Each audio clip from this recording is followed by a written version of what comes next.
Hi, everyone. Welcome back to another amazing episode on the Unleashing Potentials podcast. My name is Bernadette Desir, and I'm your host. And joining me today is Asher. Is that how I That's right. pronounce it?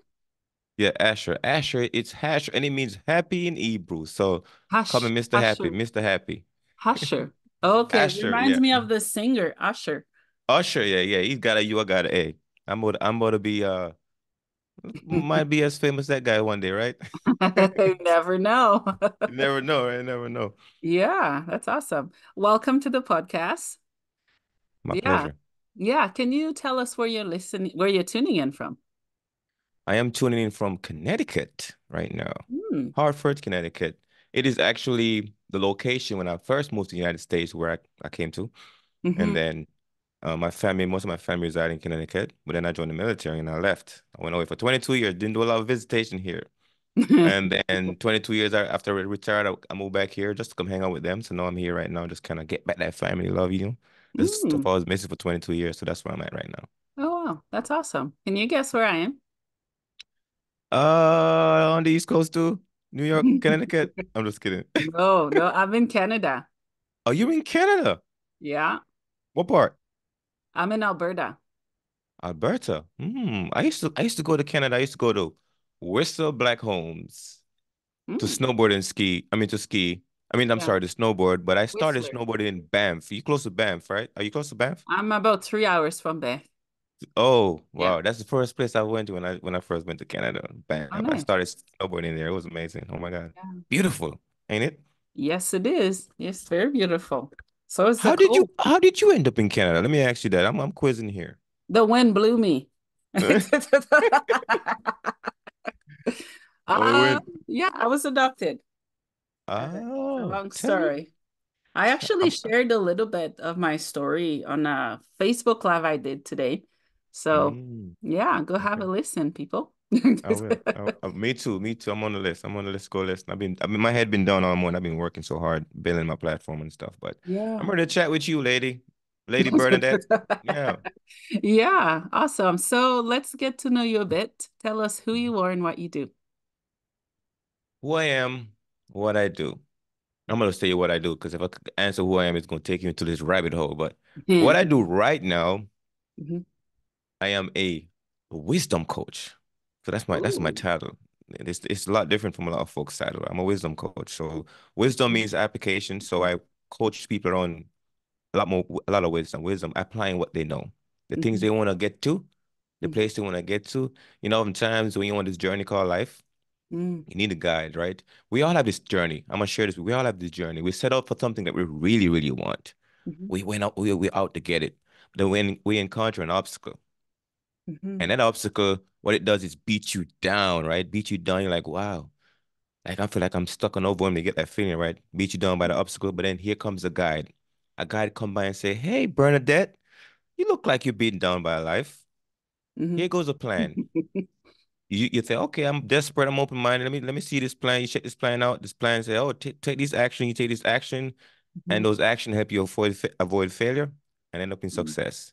And that's our life right now, right? So I'm all about the hero's journey I'm on right now. And my Mhm. big question when I was in the military was, who do you want to be a hero to, Asher? And it was the American family, the American population, because they was worth my sacrifice, right? So I want to Mhm. be a hero to them. So same thing when I retired from the military, the same question was plaguing me again. Asher, who you want to be a hero to? And I came back to my immigrant and my veteran family. Those people are the people that I really want to serve, want to give my time to, a lot of my time to. So now I focus on being a hero to them. And we all know every hero got an anti-hero, right? And in between the hero and the anti-hero is the victim. And I'm here to help those victims save themselves. So that's what I implore other people to do, really find the kind of tools and system to save themselves with Mhm. wisdom coaching. Over to Ooh, you. yeah, I love that. That's really cool. Well, Mhm. that's a wrap, everybody. That's Yeah. awesome. Yeah, you were in the military, and Mhm. what was your experience in there like? I've never been Mm. in it, and don't Never plan been on. in Tell it. me. Tell you. Mm. What was my experience like? My first impression of the military was, oh my God, a lot of people I get to hang around with. It's like, I didn't go to college before I joined the military. Mm, And I was like, this is gonna be like my new school, my new campus for me to really learn. Like not just a fitness boot camp, but my university. And I was open-minded because there was a lot of people there, a lot of playtime, a lot of camaraderie. And it was very, very what I needed because my family was way back there. I need a new family. And their mhm. culture and their value system was a little bit difficult for me to really embrace at first, because I came from the island. And in Jamaica, if people understand Jamaican culture, very rebellious, very, very forceful, very rebellious, right? And that if you notice, a lot of Jamaican, we dominate sports, our activities that are not team based. It's individual based, Yeah. right? So when I went in the military, I had that same mindset. Oh my God, I had to realize it's a different culture, different value system, teamwork. The Mhm. best organized team win, the best organized family thrive. I gotta learn that. So it was very tough for me to really repurpose my mindset into that space of being a team player, working on a team and achieving stuff. And when I learned that stuff, man, I loved it. I loved it. I was like, I need to go back in the world and do a lot more of this. So that's what I'm focused on right now, building organized people, organized team, organized people to build stuff and really thrive. Mm, I love that. Yeah. Yeah. So you had to learn how to work with other people. Mhm. Was that painful? Uh, of course it was, man. 'Cause, you meet certain people and you you're being judged a certain way. Because here's what I experienced because I'm an immigrant in the military, and the experience was a lot of judgment because at first my communication system wasn't the greatest, my friend. Right? The language barrier. Talk about barrier. That barrier was there Yeah. big, right? So I'm like, oh my God. So I'm communicating, people judging me based on how I communicate because oftentimes people think intelligence is tied to the English language, right? They don't Mm, realize that people that doesn't speak just English are very smart too. They just can't communicate the same way. mhm, And I had mhm, to learn that how to really be humble, like, okay, these guys just don't understand me. They hear me but don't understand me. So how can I find a way to sync up my communication process with them so they can understand what I'm feeling, thinking, and feeling? And mhm, it took a while to get that, but it affected my self-esteem big time when I first started. mhm, Because when you misunderstood and people think you're stupid and all that stuff, it affects you. It affects you. So I had to battle my way out of that and figure out how do I protect my confidence, communicate the way I feel and think. And I had to put a lot of work in. But eventually, you find your tribe and you find a bunch of island folks, Caribbean folks, like, hey, I find my family here. So we start mhm. talking, communicating, Yeah. build a little team. And then from there, I felt like I was at home a little bit. And from there, I integrate myself into the rest of the Army family. Yeah, that's awesome. So how did you go from being in the military to being a podcaster? Tell us your Nah, journey as a podcaster. probably the same as yours.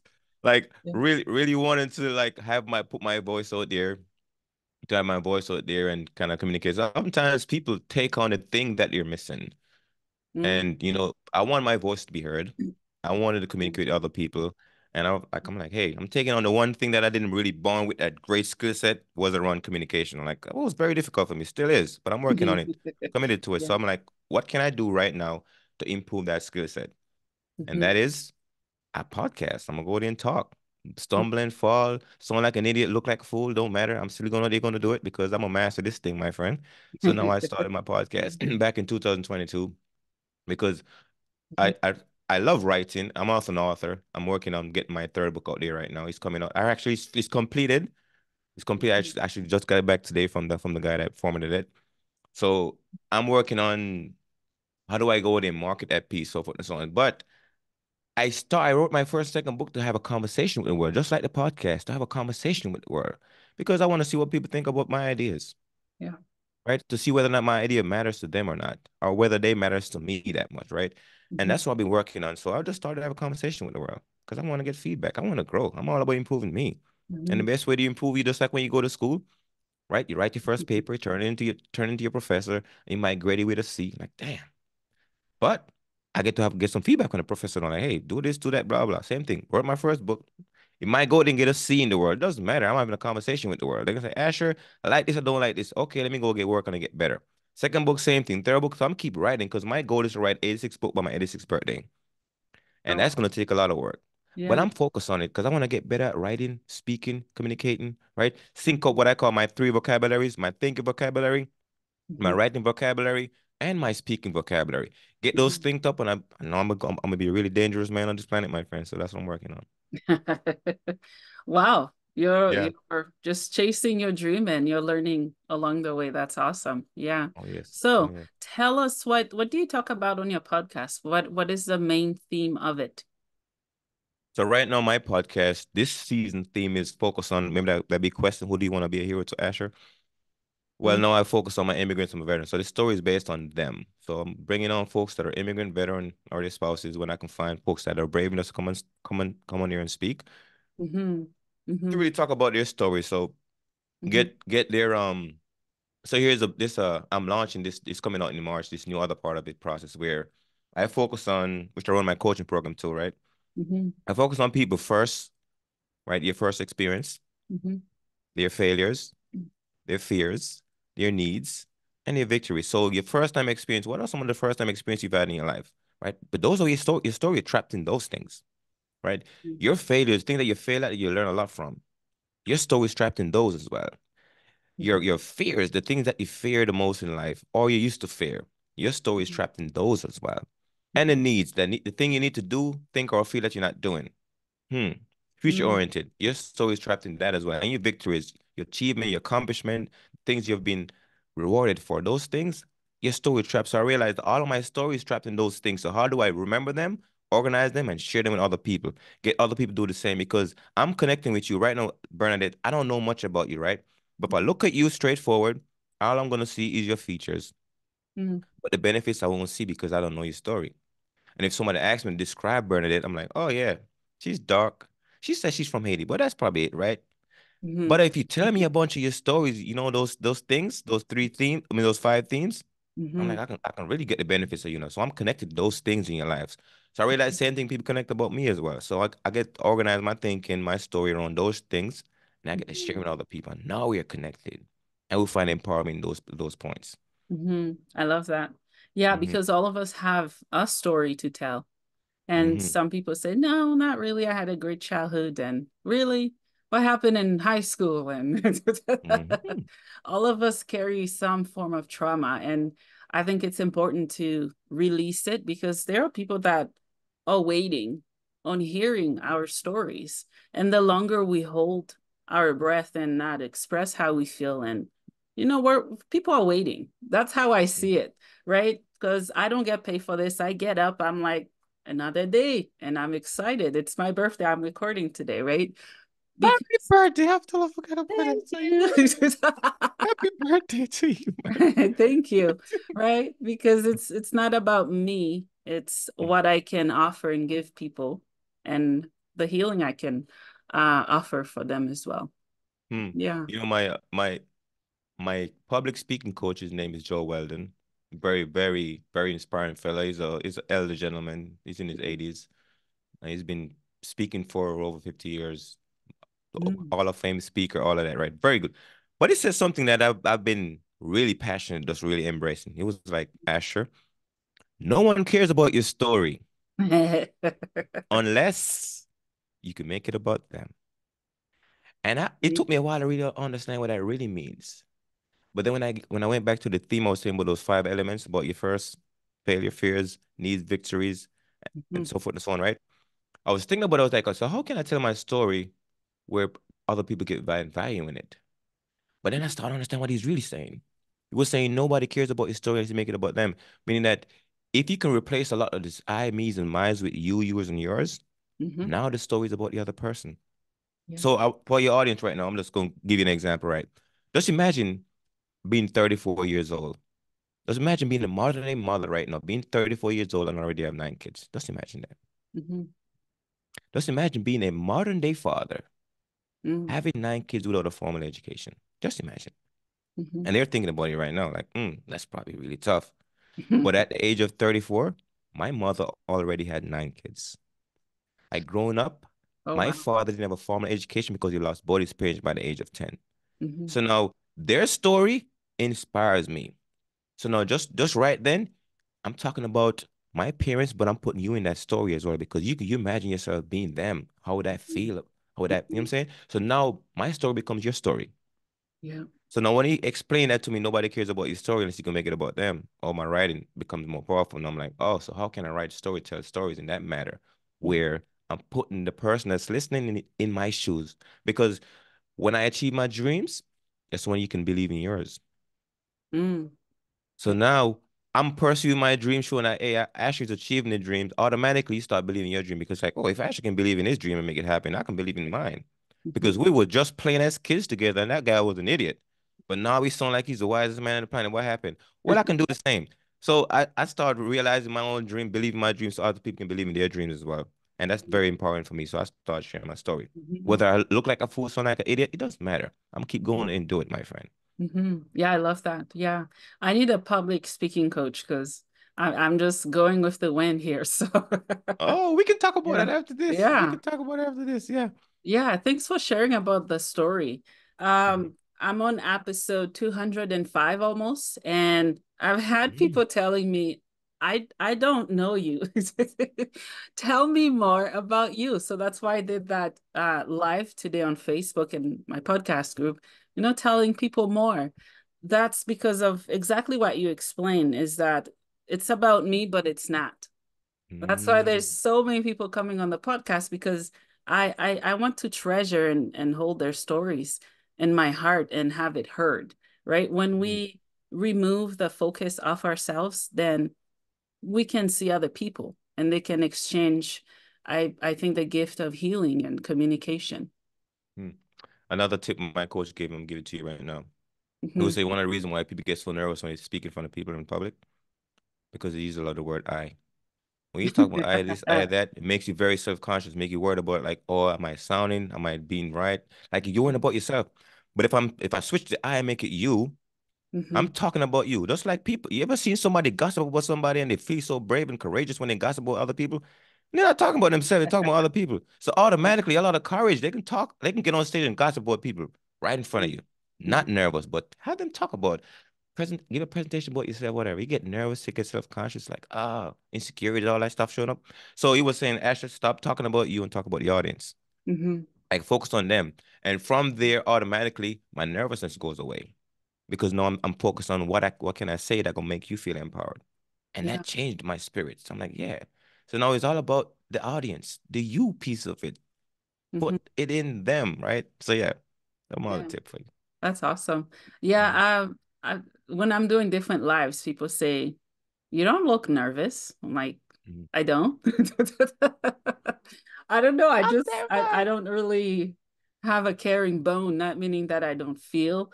I Mm, I just have taken off my mask. I have nothing to prove to nobody. I respect mm, people for who they are, what they are, where they are, but it's not a competition. I'm like, I have mm, absolutely nothing left to cover. There's no mask, nothing. It's off.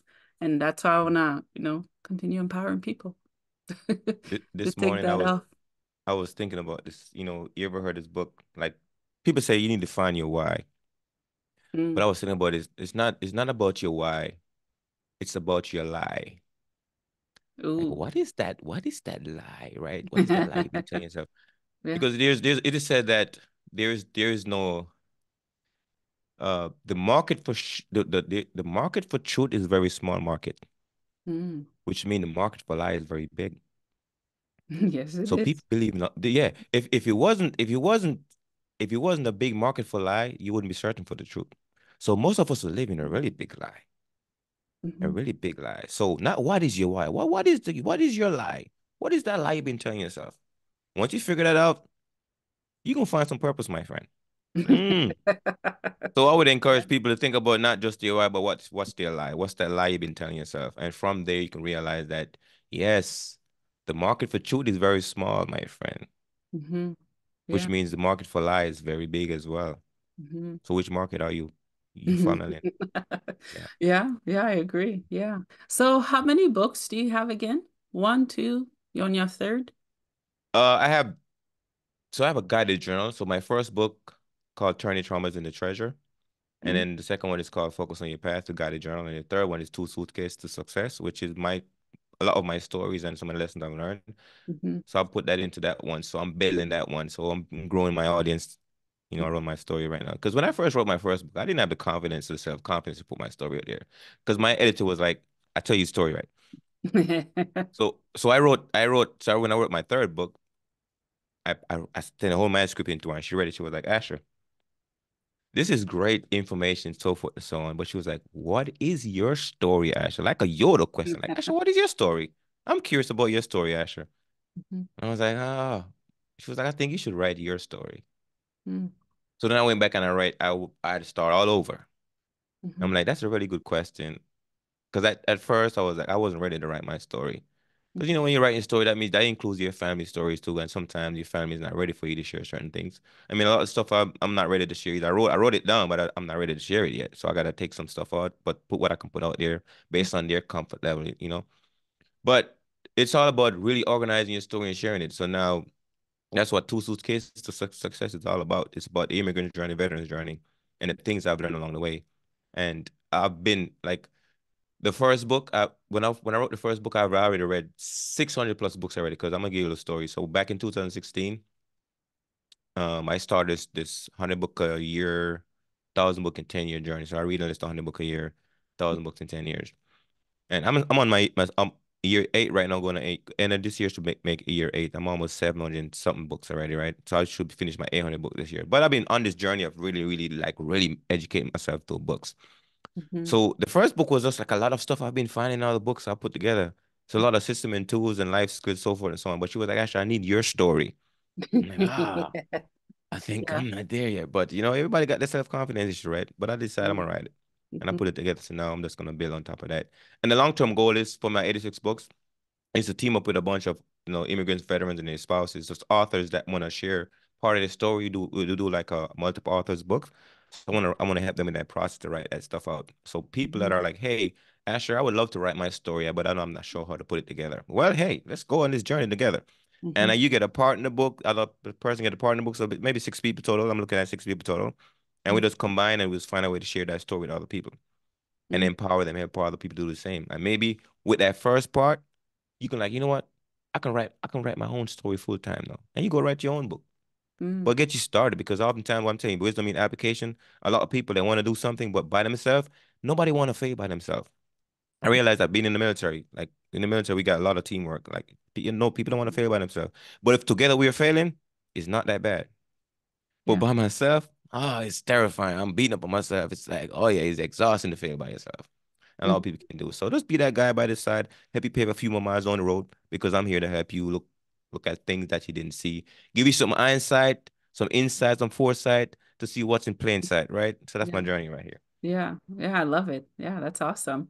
Yeah. And my key to many things is when I realized that I'm not the only one, right? Mm, Because I used to stay in that victim mentality, which I think all of us have been in at some point in our lives, if not more than once, that mm-hmm, it's just me this is happening to. Poor me, poor this, poor that. I'm like, wait a minute, let's zoom out a little bit. Let's mm-hmm, let's not focus on my trauma, my pain. What is my neighbor experiencing? And what is my friend experiencing? And the crappiest part of it is we are so good at camouflaging our crap mm-hmm, that it makes it so hard for people to see who we actually are. mm, Some people even feel guilty crying. I'm like, you were made to cry. That's a release, right? What are your thoughts? mm. You're inspired. I can see that look. Yeah, yeah, no, it's you hit me back with it's not what is your why, but what is your lie, my friend, because I I've been in that position. Like I haven't cried in a while too. The last time I cried, like a real cry, Mm, was back in it was right after I retired from the military in 2022. And I mm, was I was looking at I'm getting still back in my lifestyle.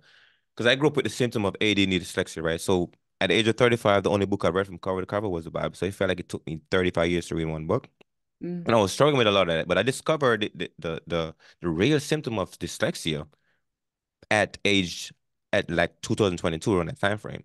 mm, Because I was reading up the symptoms and Bernadette, I cried for 30 minutes, my friend.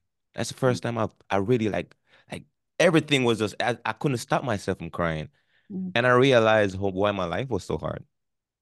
mm. Because even though I recognized the symptom of ADD myself, but I didn't recognize dyslexia symptom until later on. I was like, oh my God, this is why school was so hard for me. Yeah. Because really, most of my school time, I felt like I've cheated some of the tests to pass them because I just couldn't figure stuff out. So I was always looking for other people for help to really get through school. And I realized why it was so hard because I don't learn that in that linear fashion like other people. Like my brain doesn't work in that linear fashion. Like I have a web thinking person. So I connect dots, right? I have to zoom out on things. I like to see a big picture of things. So that's Mhm, how my brain works. So somebody say, hey, do step one, step two. It's hard for me to start that because I want to see exactly where I'm going first. mhm, mhm, And it prevented me from really taking the action I need to do with things because I was like, no, I need to connect these dots first before I even take any action. mhm, And I don't see stuff, I don't read stuff the same way other people read stuff, right? Because I don't see words the same way. And I mhm, didn't understand it about myself. So when I realized that my friend, I was crying, crying, crying. I mhm. felt such a relief because I was like, oh my God, now I know who's the enemy in the room. Yeah. And when I know who's the enemy in the room, my friend, I can fight back.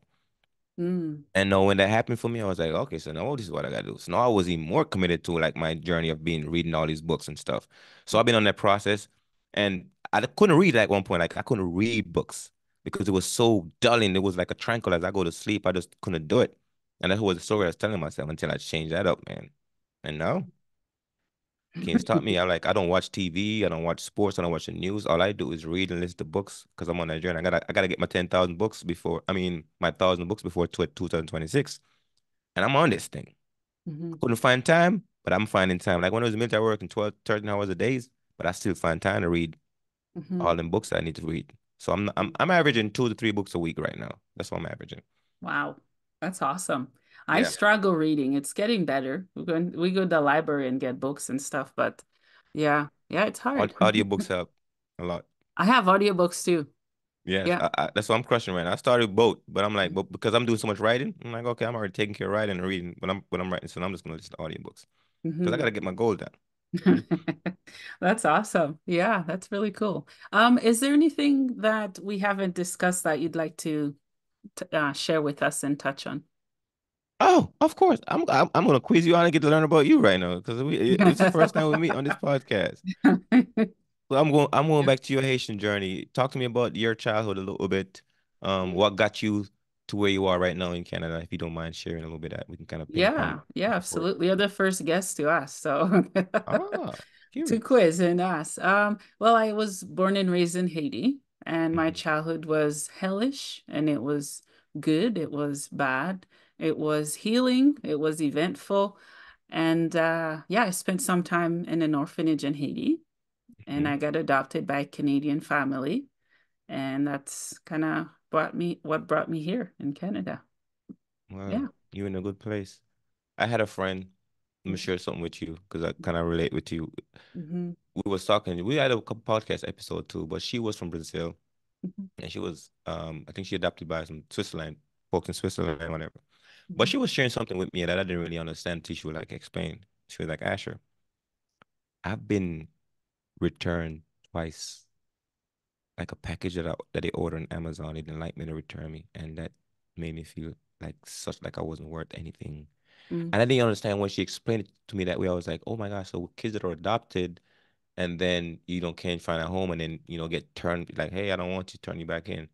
Like that feeling, I could only understand. She was like, actually, that I struggle with that my whole life trying to get around that. So she's like really advocating for like, adopted folks, so forth and so on.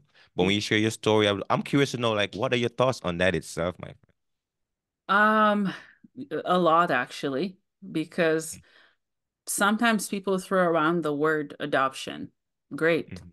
If they were not adopted, I don't want to hear from them because they haven't experienced what I've experienced. Adoption, it can really mess someone up in Hmm. so many ways because here you have what society has to say about adoption, what I think about adoption, and what my adoptive parents thought about adoption is that it takes work and it's a type of trauma, whether it's a positive or negative trauma, because when someone gets adopted, the automatic thought is that they were an orphan, they're orphan, and they're kind of less than. They were not born into the family. So there's always that sting that's around. And if Hmm. people are not careful, they can really get drowned into the despair and grief of isolation. Because I was in that. That's kind of my thought. Hmm. Hmm. Well, Well, I say power to your parents, your adopted parents, for taking you on and raising an awesome young lady like yourself to be in the world and contributing the way you are. Mm, thank you. Yeah, that's yeah. Yeah. Yeah. You should listen to my stories. I will. I will I'm go back working and listen. on sharing more, but I did a live today on Facebook. Hopefully that helps people understanding kind of where I'm coming from, why I am who I am Hmm. and all of it. Why do you label your podcast Unleashing Potential? Mm. I'm curious to know I was the gonna call real it, why. yeah, I was gonna call it breaking barriers. Mm. And then unleashing potentials. When we unleash something, we can either forcefully release it or quietly release it. Mine is more like a bomb unleash. I don't want to quietly tip around the world and pretend. I want to step in where I get people's attention. So that's one point of why. And I think every single one of us, anything that exists, breathe, has potential. Nothing that exists is around just because they're around. The ocean is there for a reason. The sun is there for a reason. We need nighttime. Can you imagine if it's always daytime, right? So all of us have potential, potential to be more, to become, to evolve, but somehow we withhold that. We stand in our way. We don't let ourselves freely fly and be who we are meant to be. So that's a bit of why unleashing potentials. Hopefully that answers your question. It somewhat did. So I have another one then. So I'm curious. So what is it about you before you start your podcast, when you're thinking about launching your podcast, that you felt that wasn't unleashed, that you needed to start a podcast to unleash? Mm, good question. I would say because I was raised in a different culture, Mm-hmm. different beliefs, different religion, and I've had the opportunity to be part of two cultures, to blend in. And one Canadian culture, Westerners, very loud, outspoken. They teach people about sex in classrooms and all that stuff, right? And then in Haiti, you don't raise your voice at anyone that's older than you. You're very respectful and you have your manners. You do what you're told and you respect your parents. You take care of them, right? Those are two different aspects that one of them was suffocating me, one wasn't. And then I'm like, I'm in between. I'm like, what am I going to choose? If I choose, the Western culture part, maybe, my roots, I might feel a bit less than, or I might hurt someone or my parents or ego or culture.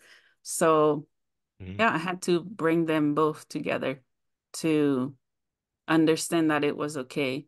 And because of those two cultures, I've had to wear masks, at many of them at many points that I felt they were blocking my view and they were suffocating the being that I am. So I had to unleash and let go and surrender.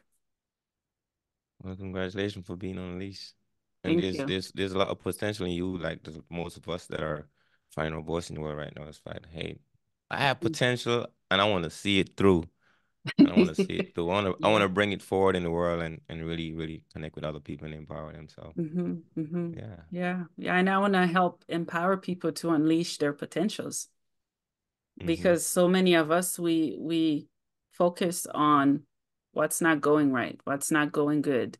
And we definitely focus on our past and trauma and childhood. And because we spend so much time in the past, it's very hard to be in the present. Mm-hmm. And because we're not in the present, it's hard to grow because how can we grow if we stay where we've always been, right? So I want to empower and equip people. People already know how to do it. They just don't want to most of the time because it's painful. We must face the pain to find faith, to find healing. Here's some wisdom for your audience. I love this Mm, quote. It says, practice the habits of the future. mm, Practice habits of the person in the future that you're heading to, right? Practice habits mm, of where you're going, not where you're coming from. But I do, I'm a person, I'm big on the past, by the way. I'm gonna tell mhm, you why, and we all see it differently. I'm big on the past because there's a saying that says that those who study the past are masters of the futures. Same Mm. thing like those who study their own past are master of their own future. Mm-hmm. Mm-hmm. So oftentimes we don't see a lot of value in our past. Mm. We depreciate it because we don't understand it. We don't find value. But I'm realizing that the the past and the future occupies the same space in your mind. Ooh. Yeah. So now if you're gonna visit the past, then you gotta Mm. go there and study it because you want to affect the future. Yeah. And you talk about the president being the president. I'm gonna challenge you on this thought right here because I was thinking about it. But you know, people always say you stop living in the past, like I stop living in the future. Like you gotta stay present. Mm-hmm. But in order for you to access the past or the future, you gotta be present to do it. So I'm always present.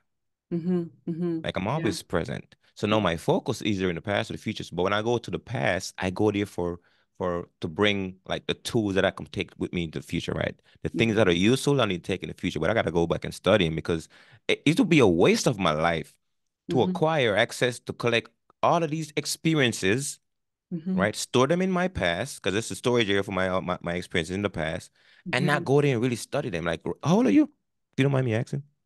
Old enough. Okay. Okay. I'm, So if I'm I'm 34. so okay. So you Mm-hmm. have 34 of so much data. 34 years of so many data. Mm-hmm. So much data. So it would be a waste for you to collect all that data for 34 years and not go study it. Mm-hmm. So I'm saying to other people, like, go sit down and study your past because Mm-hmm. everything you've collected is there. So if I give you more future and you depreciate your past, you're gonna add your future to the past and gonna be another moment of depreciation. So Mm-hmm. until you start appreciating your past, increase the value of it. Now, every part of the future you get is no more valuable because you're gonna do the same thing to it, increase the value of Mm-hmm. it. So Yeah. that's why I'm educate people on like, hey, listen, think about your first experience you've had in your life. A lot of them. Mm-hmm. You've experienced them. How do you feel about them? It could be positive or negative, right? Think about your failures. The things you fail at have taught you a lot. Mm-hmm. It cost you a lot. Those failures cost you a lot to acquire. So if it cost Yeah. me so much to acquire, why would I not really like find value in it? Same thing with your Mm-hmm. fears, the things that you fears, focus on those. And your needs, Mm-hmm. the things that you need to do that you're not doing, thinking or feeling, and your victories. If you go back to those things, they're in your past. Yeah. Yeah. You start writing those down. Oh my God, what can you do with your future now? A lot. Mm-hmm. Because you didn't waste 34 years of collecting information and not do nothing. Like the richest data place in your life is your past. Go back there and study that data Mm-hmm. and Mm-hmm. use it for something else to empower other people. Yeah, I That actually would be my share. agree. I agree. Yeah, Mm-hmm. I'll tell you why I agree. That's why I'm focusing on people's stories on the podcast. Um, right? That's it. When people ask me, what do you want me to share? What do you focus? Just share your story or share whatever that's on your heart. I go to the past. I don't stay there. Like you mentioned, to study it. The it's not a mistake, but the lesson that most people unlearn is that when they go to the past, they stay there and they don't come back to the present. I'm all about Mm-hmm. the past. You're right. It does make us who we are. If Mm-hmm. the past wasn't important, why would they teach history in school? Why would we want to go back? Right? So, see? Yeah. Oh yeah. Here's my motto. Motto for my coaching organization. We are the story that make us up. Mm, We are the story that make us up. Your story matters, my story matters. Because within those stories, that's what we are made up of, our stories. yeah. It's a matter of how you look at your stories. Hmm. So now you go back to your past, your history, you study it, your parents' history, like my book called Turning Traumas into Treasure. And I Hmm. believe this. I believe I don't have traumas, I only have treasure. And the reason why I make that statement is because every time something that is traumatizing, you get further down the road, you realize that, wait a minute, that thing that terrifies me earlier, I picked up a key and I got to this new door and I got here and this door requires a key I picked up back then. If I didn't pick up that key, I wouldn't be able to open this door. So I realized that oftentimes when we think about like the thing that we're like, oh my God, this was just horrible, horrible, traumatizing. I Hmm. realized that I picked up a tool, something that with me to take to the future. The future version of Asher said, hey, when you get here, you're gonna need that key. You're gonna need this tool. So I want you to pick it up, but where you gotta go to get it, it's gonna be some scary stuff around there. But I need you to Hmm. get it and come help up here and bring it with you. Because when you get to this door, you're gonna need that key for it. Yeah. And when I start realizing and connecting those that, I'm like, okay, I gotta stop complaining. Like, oh, Mhm. whatever how bad this thing might seems up the road, Mhm. something from here is gonna be needed up there. And if I don't have it, I'm gonna have to come all the way back here to come get it. So Mm-hmm. I'm going in circles. So I'm like, go face the thing that you need to face and collect that lesson from it, take it to the future so you can have that key to open that door. And I always just find value in my stories, my friend. Wow. Very powerful and moving and relatable, right? And that's why I think there's so much power in sharing our stories. Mm, Yeah, that's all we do. because yeah, all of us have one. Yeah. Is there anything else that we haven't covered that you'd like to share with my audience? That's it, my friend. I'm rebranding right now. I'm shutting down my old website, opened up on a new platform. So it's gonna be might be temporary out for a little bit, but lifechangingwisdom.com is my website, and my social media is asher.ras.ta. Mm-hmm. Rasta. Awesome. Awesome. Well, I have one last question for you before I Mhm. let you go. What is the meaning of life for you? The meaning of life. Mhm. Yeah. What's the meaning of life? What's up with these Yoda questions, man? What is the meaning of life? I would say the enemy, or say the enemy of action is debt. Mm, Let me reframe that. The energy of action is debt. mhm, The enemy of inaction is also debt. So what's the difference between life and debt? Is they're mm, both obvious. mhm. So what's the meaning for life? Nobody knows. We just make it up and make it real. So for me personally, there are two kind of people I would answer that question with. There's two kind of people in this life. People that think that they ask the question like why things are the way they are, Mhm. and people that know that we just make stuff up as we go. And I'm one of those people. I know we just make stuff up. Because everything that we know, we thought we knew, somebody made it up. So what's the meaning of life? I don't know. I just make it up as I go. That's awesome. I love that. Yeah. Yeah. When I ask the meaning of life, because all of us visualize it differently because of the meaning of the podcast. It's for me, it's like a violent hurricane. When I Mhm. ask what is the meaning, meaning have you learned from, all the hellish, all the trauma, all of it? What have you learned? But yeah, I love your answer. It's very unique and powerful. Thank you. Like I said, I'm a wisdom coach, my friend. And I told myself that I want to be a man of Olympian wisdom. Mm, And wisdom is my highest vice. Every day I get up, I focus on what can I do today that will make me more wiser? And I just focus on that every day. I love that. Well, Asher, thank you so much for your time. Thank you for sharing your wisdom, your story, and passion. And keep up the good work that you're doing. Same to you, my friend. Thank you. Thank you so much.